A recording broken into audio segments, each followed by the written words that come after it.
Ate Clay, may bumibili. Wait lang. Uy, Ate Clay. May Bakit? bibili daw. Wait lang. Anong wait?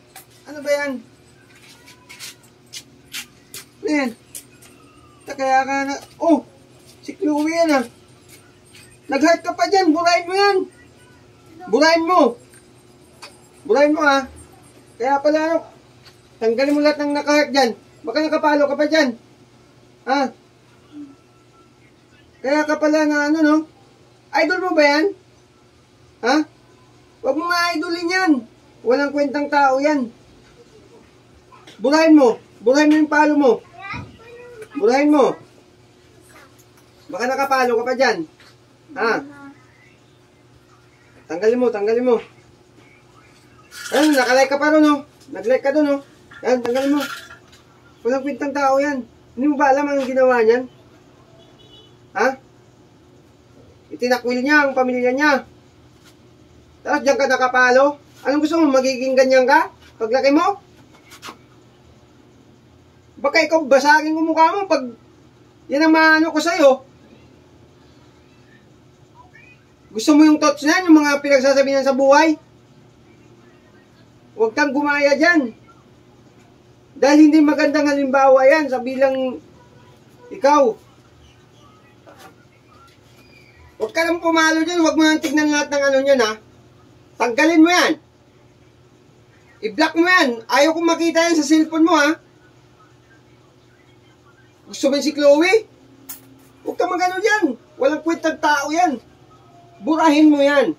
Kung ayaw mo ano tayo dito. Bakit? Gusto mo yung ginawa niya sa ano? Magulang niya? Ha?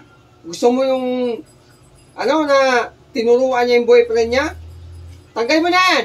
Huwag ka mag-scroll dyan. Nag-scroll ka pa. Kala mo naman, huwag mong magiging idol yun ha. Makita ko lang, kaya pala nagbabago ang ano mo no. Huwag mo nga idolin yung mga ganong tao. Walang utang na loob yun. Tandaan mo yan. Idolin mo yung mga ganong tao. Ha?